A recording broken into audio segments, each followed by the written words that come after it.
இந்துக்களுடைய பண்டிகையான கிருஷ்ண ஜெயந்தியை முன்னிட்டு ஒரு ஹோட்டல்ல 2 சிக்கன் பிரியாணி வாங்கினீங்கன்னா ஒரு chicken biryani free, 2 chicken rice வாங்கினீங்கன்னா ஒரு சிக்கன் ரைஸ் ஃப்ரீ அப்படிங்கிற மாதிரி அட்வர்டைஸ்மெண்ட் பண்ணிருக்காங்க. இந்த பரதேசிகளுக்கு உட்கார இடத்துல எவ்வளவு கொழுப்பு இருந்ததுன்னா இத மாதிரியான காரியங்கள் பண்ணுவானுங்க. இந்த நாய்களை நாம சும்மா விடலாமா? கண்டிப்பா சும்மா விடக்கூடாது, போட்டு பொழந்தே ஆகணும், பொழந்துடலாம். நெக்ஸ்ட், முருகன் மாநாட்டுல தமிழக அரசு சார்பாக சில தீர்மானங்களை கொண்டு வந்திருக்காங்க. அந்த தீர்மானங்களை பார்த்ததுக்கு அப்புறமா இங்க இருக்கக்கூடிய கருப்பு சட்டைக்காரங்களும் சவுப்பு சட்டைக்காரங்களும் பயங்கரமா கொதித்தெழுந்து போயிருக்காங்க. அவங்களே காண்டாகிற அளவுக்கு என்ன மாதிரியான தீர்மானங்களை நம்முடைய திராவிட மாடல் அரசு கொண்டு வந்திருக்கு அப்படிங்கிறத தெளிவா பார்த்துடலாம். கடைசியாக சில முக்கியமான துணுக்கு செய்திகள் இருக்கு, அதை பார்த்துட்டு இதோட நம்ம முடிச்சுக்கலாம். சோ வாங்க கண்டென்ட்டுக்குள்ள போயிடலாம். எப்பொழுதும் எதிராசன் வடிவழகி என் இதய தொழுதால் இல்லை எனக்கெதிர் இல்லை எனக்கெதிர் இல்லை எனக்கெதிரே. ஸ்ரீமதே ராமானுஜாய நமஹா. ஏகரம தேசியவாதிகள் அனைவருக்கும் வணக்கம். தமிழகத்துல இருக்கக்கூடிய வள்ளியூர் அப்படிங்கிற ஒரு பகுதியில ஒரு ஹோட்டல்ல ஆஃபர் ஒண்ணு விட்டுருக்காங்க. 2 சிக்கன் பிரியாணி வாங்கினீங்கன்னா ஒரு chicken biryani free, 2 chicken rice வாங்கினீங்கன்னா ஒரு சிக்கன் ரைஸ் ஃப்ரீன்னு ஆஃபர் விட்டுருக்காங்க. அதுவும் எப்ப தெரியுமா? கிருஷ்ண ஜெயந்தி அன்னைக்கு. அவங்களுடைய அட்வர்டைஸ்மெண்ட்ல கொட்டை எழுத்துல போட்டிருக்காங்க, கிருஷ்ண ஜெயந்தியை முன்னிட்டு ஆஃபர் அப்படிங்கிற மாதிரி அவங்களுடைய அட்வர்டைஸ்மெண்ட்ல போட்டிருக்காங்க. தெரியாம கேக்குற, உண்மையிலே நீங்களா ஆம்பளையா இருந்தீங்கன்னா பக்ரீத்தை முன்னிட்டு ஒரு பன்னிக்கறி பிரியாணி வாங்கினீங்கன்னா இன்னொரு பன்னிக்கறி பிரியாணி ஃப்ரீ அப்படிங்கிற மாதிரி ஆஃபர் விடுவீங்களா? அத அட்வர்டைஸ்மெண்டா போட்டு எல்லா இடத்துலயுமே போஸ்டரா ஓட்டுவீங்களா? இந்துக்கள்னா இழிச்சா வாங்கினுங்க. இந்துக்களுடைய பண்டிகைகளை குறித்தோ இந்துக்களுடைய நம்பிக்கைகளை குறித்தோ நம்ம என்ன பேசலாம், யாரும் நம்மள கேட்க மாட்டாங்க சொல்லிட்டு நீங்க என்ன வேணாலும் பண்ணுவீங்க. இந்த பரதேசிகளுக்கு உட்கார இடத்துல எந்த அளவு கொழுப்பு இருந்ததுன்னா இத மாதிரிலாம் அட்வர்டைஸ்மெண்ட் பண்ணுவானுங்க. இத கொஞ்சம் பாருங்களேன். கிங்ஸ் ஹோட்டல், எவரெஸ்ட் ஹோட்டல் இணைந்து வழங்கும் மெகா ஆஃபர். கிருஷ்ண ஜெயந்தியை முன்னிட்டு 2 சிக்கன் பிரியாணி வாங்கினால் ஒரு சிக்கன் பிரியாணி அல்லது சிக்கன் 65 இலவசம். 2 சிக்கன் ஃப்ரைட் ரைஸ் வாங்கினால் ஒரு சிக்கன் ஃப்ரைட் ரைஸ் அல்லது சிக்கன் 65 ஃப்ரீ. 10 பரோட்டா வாங்கினால் ஒரு சிக்கன் மசாலா ஃப்ரீ. முற்றிலும் ஹலால் செய்யப்பட்டது. இது மாதிரிலாம் இவங்க பண்றதுக்கு எங்கிருந்துங்க தைரியம் வருது? இதுவே மற்ற மதங்களை குறித்து இவனுங்க இத மாதிரிலாம் பண்ணுவானுங்களா? மற்ற மதத்துல இருக்கக்கூடிய நம்பிக்கைகளை கொச்சைப்படுத்துற மாதிரி இது மாதிரியான விஷயங்கள் இவனுங்க செய்வானுங்களா? கண்டிப்பா செய்ய மாட்டானுங்க. இதே மாதிரி கொஞ்ச நாட்களுக்கு முன்னாடி ஒரு இஸ்லாமிய கட்சி பிரபு ஸ்ரீ ராமரை அசிங்கப்படுத்துற மாதிரி கொச்சைப்படுத்துற மாதிரி ஒரு பேனர் ஒண்ணு அடிச்சு வச்சிருந்தாங்க. அதுக்கான எதிர்ப்புகள் கடுமையா வர ஆரம்பிச்சதுக்கு அப்புறமா, அவனுங்களுக்கு புரியுற மாதிரியான எதிர்ப்புகள் வர ஆரம்பிச்சதுக்கு அப்புறமா தப்புன்னு கால விழுந்து மன்னிப்பு கேட்டானுங்க. அந்த நேரத்துல இந்துக்கள் எல்லாருமே ஒற்றுமையா இருந்ததால மட்டும்தான் ஒரு இஸ்லாமிய கட்சியவே மக்களால மன்னிப்பு கேட்க வைக்க முடிஞ்சது. இவனுங்களா யாரு? ஹோட்டல் நடத்துறவனுங்க தானே. இவனுங்களா மன்னிப்பு கேட்க வைக்க முடியாதா என்ன? அந்த ஊர்ல இருக்கக்கூடிய ரோஷமுள்ள இந்துக்கள், சோத்துல உப்பு போட்டு சாப்பிடுற இந்துக்கள் எல்லாருமே ஒன்னா சேர்ந்து அந்த விளம்பரம் கொடுத்த ஹோட்டல் ஓனரை வச்சு செஞ்சிட்டாங்க. இந்த பேனரை கொஞ்சம் பாருங்களேன். ஹோட்டல் எவரெஸ்ட் மற்றும் கிங்ஸ் கிருஷ்ண ஜெயந்தி ஆஃபர் விளம்பரம் நோட்டீஸ் தவறுதலாக அச்சிடப்பட்டுள்ளது. யார் மனதையும் புண்படுத்தும் நோக்கத்தில் செய்யவில்லை. யார் மனதையும் புண்படுத்தி இருந்தால் அதற்கு வருத்தம் தெரிவித்துக் கொள்கிறோம். இவன் எவரெஸ்ட் ஹோட்டல் நிர்வாகம். அந்த ஹோட்டல்காரனுங்க அந்த அட்வர்டைஸ்மெண்ட்ல உங்களுடைய நம்பர் வேற கொடுத்து வச்சிருப்பானுங்க. அந்த நம்பருக்கு நிறைய பேர் கால் பண்ணி என்ன ஏதுன்னு விசாரிச்சிருக்காங்க. வாட்ஸ்அப்ல மெசேஜ் அனுப்பிச்சுலாம் என்ன ஏதுன்னு விசாரிச்சிருக்காங்க. அப்படிப்பட்ட ஒரு ஸ்கிரீன்ஷாட் இங்க போற, தயவுசெய்து பாருங்க. இதுல பாத்தீங்கன்னா இதுக்கு முன்னாடி ஒரு பேனர் ஒண்ணு காமிச்சேன் பாருங்க. அந்த பேனரையே இவங்களுக்கு அனுப்பி வச்சிருப்பானுங்க. இல்ல தெரியாம கேக்குறேன், அது எப்படிங்க விளம்பர நோட்டீஸ் தவறுதலாக அச்சிடப்பட்டுள்ளது? நீங்களா எழுதி கொடுக்காம எவங்க நோட்டீஸ் அச்சடிச்சிருப்பான்? நீங்க எழுதி கொடுத்திருக்கீங்க, உங்களுடைய கைப்பட எழுதி கொடுத்திருக்கீங்க. அது எப்படி தவறுதலா அச்சிடப்பட்டு இருக்குன்னு சொல்லலாம்? என்ன ஸ்பெல்லிங் மிஸ்டேக் ஆயிருக்கு? ஏதாச்சும் ஒரு வார்த்தை மிஸ் ஆகுறதுக்கு நீங்க போட்டிருக்கக்கூடிய அந்த கண்டென்ட்டே தவறான கண்டென்ட். கிருஷ்ண ஜெயந்தியை முன்னிட்டு ஆஃபர்னு கொட்டை எழுத்துல போட்டுட்டு தவறுதலாக அச்சிடப்பட்டுள்ளது அப்படிங்கிற மாதிரி பம்புனீங்கன்னா மக்கள் எல்லாருமே நம்பிடுவாங்களா? சில பேர் கால் பண்ணி என்ன எதுன்னு விசாரிச்சாங்க. நான் சொன்ன பாத்தீங்களா, அந்த கால் ரெக்கார்டு இப்போ வைரலா போயிட்டு இருக்கு. அதையும் கொஞ்சம் கேளுங்க. ஹலோ சார், வணக்கம் சார். எவரெஸ்ட் ஹோட்டலுங்களா? ஆமா சார், வணக்கம் சார். வணக்கம் சார். ஒரு வாட்ஸ்அப்ல ஒரு மெசேஜ் வந்துச்சு சார், மெகா ஆஃபர்னு போட்டு கிருஷ்ண ஜெயந்தி சார். அது தெரியாம நம்ம மேனேஜர் போட்டாருனே, அதை நம்ம மன்னிப்பு கேட்டு வாட்ஸ்அப்ல போட்டு விட்டாச்சு. 2 பேனர் அடிச்சு 2 ஹோட்டல்லையும் ஒட்டியாச்சு. Okay okay okay. ஆமாண்ணே, இதுக்கு மேல ஏதாச்சும் என்ன சொல்லுங்கண்ணே, செஞ்சிருவோண்ணே. இல்லண்ணே, நம்ம யாரையுமே புண்படுத்த மாதிரி இல்லைண்ணே. நம்ம வீட்லயும் இதுல இருந்து நம்ம எடுத்திருக்கோம், வாங்கியிருக்கோம், கொடுத்துருக்கோம். எந்த ஒரு மதத்தையும் நம்ம பத்தி இழிவுபடுத்த கிடையாது. அப்படி ஒரு இது கிட்டது நம்ம ஆள் கிடையாதுண்ணே. 18 வருஷமா ஹோட்டல் வச்சு நடத்திருக்கேன். ஏதாவது தவறு இருந்தா மன்னிச்சிருங்க. சரியாண்ணே? சரிங்கண்ணா. தேங்க்யூ. சரி சரி தேங்க்யூ. எப்படி காலை விழுந்து கதறான் பாருங்க. வேற ஏதாச்சும் செய்ய சொல்றீங்களா, அதையும் நான் செய்யறேங்க அப்படிங்கிற மாதிரி எப்படி கெஞ்சறான் பாத்தீங்களா? ஒண்ணு இல்லைங்க, இவனுங்க ஜஸ்ட் டெஸ்ட் பண்றானுங்க. இது மாதிரிலாம் நம்ம பண்ணோம்னா சொசைட்டில இருந்து எப்படி நமக்கு ரெஸ்பான்ஸ் வருது அப்படிங்கறத டெஸ்ட் பண்றானுங்க. பெருசா எதிர்ப்புகள் எதுவும் வரலன்னு வச்சுக்கோங்களேன், இன்னும் ஏறி நம்மள செஞ்சிருப்பானுங்க. எதிர்ப்புகள் கடுமையா வர ஆரம்பிச்சதுக்கு அப்புறமா, அதுவும் அந்த ஊர்ல இருக்கக்கூடிய மக்கள் எதிர்ப்புகள் காட்ட ஆரம்பிச்சதுக்கு அப்புறமா தடால்னு கால விழுந்து கால நக்கி மன்னிப்பு கேட்கறானுங்க. இது மாதிரி ஹிந்து மதத்தை நோன்ற மாதிரியோ ஹிந்து மத நம்பிக்கைகளுக்கு எதிராக பேசுற மாதிரியோ ஏதாச்சும் நீங்க பாத்தீங்கன்னா தயவு செய்து உங்களுடைய எதிர்ப்பை பதிவு செய்யுங்க. உங்களுடைய எதிர்ப்பு குரலை தயவு செய்து பதிவு செய்யுங்க. அப்படி இல்லைன்னா பங்களாதேஷ்ல பாகிஸ்தான்ல இருக்கக்கூடிய ஹிந்துக்களுடைய நிலைமை ஞாபகம் இருக்குதானே, அந்த நிலையானது நமக்கும் வரும். இந்தியாவுல ஹிந்துக்கள் மைனாரிட்டி ஆனாங்கன்னா அந்த நிலையானது கண்டிப்பா நமக்கு வரும்.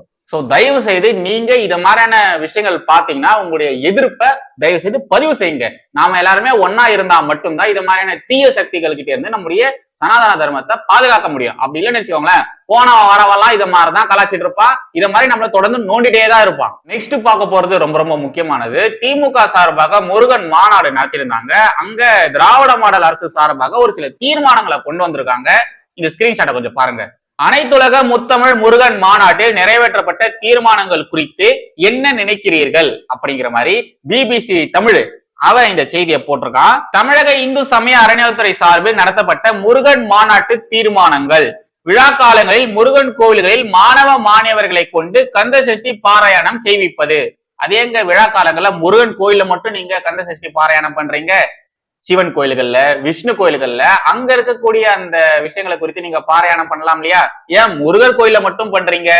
இந்து சமய அறநிலையத்துறையின் கீழ் உள்ள கோவில்களின் சார்பில் செயல்படும் பள்ளி கல்லூரிகளில் முருக பக்தி இலக்கியங்களை மையப்படுத்தி போட்டிகள் நடத்தி பரிசுகள் வழங்குவது. அடுத்து முருகனின் பெருமைகள் மற்றும் இலக்கியங்கள் குறித்து இந்து சமய அறநிலையத்துறையின் கீழ் உள்ள கோவில்களின் சார்பில் நடத்தப்படும் கல்லூரிகளில் சிறப்பு ஆன்மீக பாட பிரிவுகளை ஏற்படுத்த அரசுக்கு பரிந்துரைக்கலாம். இந்த தீர்மானங்களை குறித்த உங்களின் கருத்து என்ன அப்படிங்கிற மாதிரி பிபிசி நியூஸ் அவங்களுடைய வைத்தறிச்சலை இதுல போட்டிருக்காங்க. இந்த செய்தியை போனோம்னா கண்டிப்பா யாராச்சும் பேசுவாங்க, யாராச்சும் கான்ட்ரோவர்சியா பேசுவாங்க அப்படிங்கிற ஒரு எண்ணத்துலதான் பிபிசி தமிழ் இந்த ஒரு நியூஸ் கட்ட போட்டிருக்காங்க. இந்த போஸ்டுக்கு கீழே வந்த ஒரு சில கமெண்ட்ஸ் மட்டும் உங்களுக்காக கொண்டு வந்திருக்கேன். இதை பாருங்களேன். மது திரு அப்படின்ற ஒரு ஐடியில இருந்து சஷ்டியை நோக்க சரவண பவனா, சிஸ்டருக்கு உதவும் செங்கதிர் வேலோய், தமிழ் கிருதம் மாதிரி இருக்கிற இத எடுத்துட்டு சுத்த தமிழ்ல இருக்கிறத போடணும். முருகனை கடவுள்னு அழுத்தி பதிய வைக்காம நம்ம முன்னவன்னு லேசா காதல போட்டு வைக்கணும். அதுதான் திராவிட மாடல். அவனுக்கு செய்ததை நீங்களும் செய்யறது அடிச்சுக்கிற மாதிரி ஒரு 2 எமோஜி. அதாவது தமிழ் கிருதம், இந்த தமிழும் சமஸ்கிருதமும் கலந்து இருக்கிற மாதிரி இருக்கக்கூடிய இந்த வார்த்தைகளை எடுத்துட்டு தமிழ்ல இருக்கிற மாதிரியான வார்த்தைகளை நீங்க போடணும். அப்படி போட்டீங்கன்னா அது கந்த சஷ்டி கவசமாவே இருக்காரு. அதுக்கப்புறம் என்ன சொல்றாரு, முருகன் கடவுள் அப்படிங்கிறத நீங்க அழுத்தி சொல்லாம அவரு நம்முடைய முப்பாட்டன், அவர் ஒரு மனிதர், இந்த சீமான்லாம் சொல்லிட்டு வராரு, அத மாதிரியான ஒரு கருத்தை நீங்க பதிவு வைக்கணும். அதுதான் திராவிட மாடலு. ஆனா நீங்க அதை விட்டுட்டு இந்த பிராமணர்கள் செய்யக்கூடிய விஷயத்தை நீங்க செய்றீங்களே அப்படிங்கிற மாதிரி தந்தை பெரியார் அவர்களுடைய புகைப்படத்தை டிபியா வச்சிருக்கக்கூடிய மது திரு அவர்கள் அவருடைய வைத்தறிச்சல போட்டுறாரு. அடுத்ததாக சின்னசாமி அப்படிங்கிற ஐடியில இருந்து பாத்தீங்கன்னா, RSS பாஜக சக்திகள் தமிழ்நாட்டில் கால் ஊன்ற விடாமல் செய்கின்ற யுக்தியாக இருந்தாலும் காலப்போக்கில் மாற்றப்பட வேண்டும். தமிழ்நாடு முதலமைச்சர் மு.க. ஸ்டாலின் அவர்கள் தற்போதுள்ள கால சூழ்நிலையில் தமிழ்நாட்டிற்கு நல்லது மட்டும் செய்வார் என்ற நம்பிக்கை பெருமளவு மக்களுக்கும் இருக்கிறது, எனக்கும் இருக்கிறது அப்படிங்கிற மாதிரி என்னத்தையோ வளர வச்சிருக்காரு. அதாவது இந்த பாஜக RSS சக்திகள் தமிழ்நாட்டுல காலூன்ற விடாம இத மாதிரியான ஒரு யுக்தியை தமிழக அரசு சார்பாக எடுக்கிறதுல சந்தோஷம். ஆனா நீங்க இத தொடர்ந்து செய்யக்கூடாது, நடுவுல நீங்க விட்டுறணும் அப்படிங்கிற மாதிரி ஒரு கருத்தை தான் இவர் இங்க சொல்றாரு. சோசியல் மீடியால சுத்தக்கூடிய பல தற்கொலை ஊப்பிகள் பாத்தீங்கன்னா திமுக செய்யக்கூடிய எல்லா காரியங்களுக்குமே முரட்டுத்தனமா முட்டுக்கள் கொடுத்துட்டே இருப்பாங்க. இந்த மாதிரி பல தற்கொலை ஊப்பிஸ்கள் முருக பஜனையா பாடிட்டு இருந்தாங்க.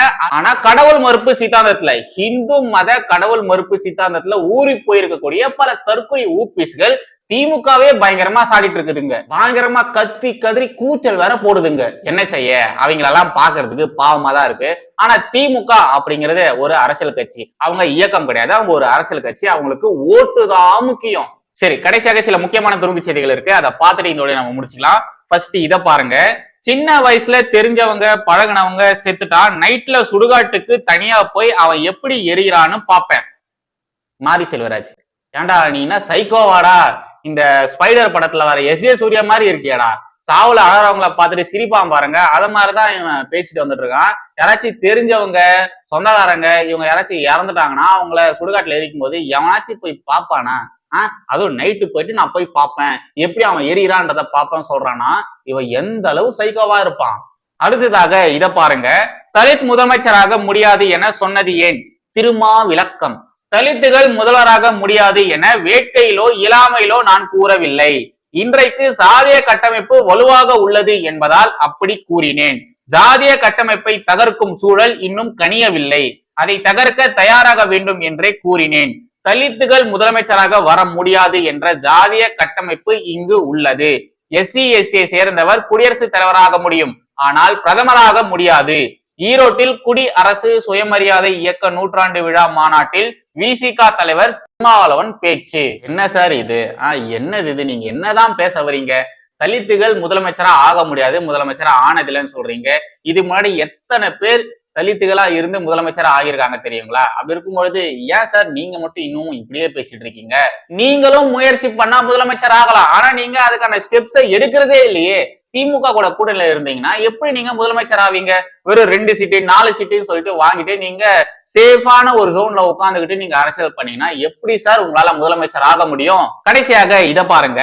உத்தரப்பிரதேசத்தில் அரங்கேறிய அதிர்ச்சி செயல்.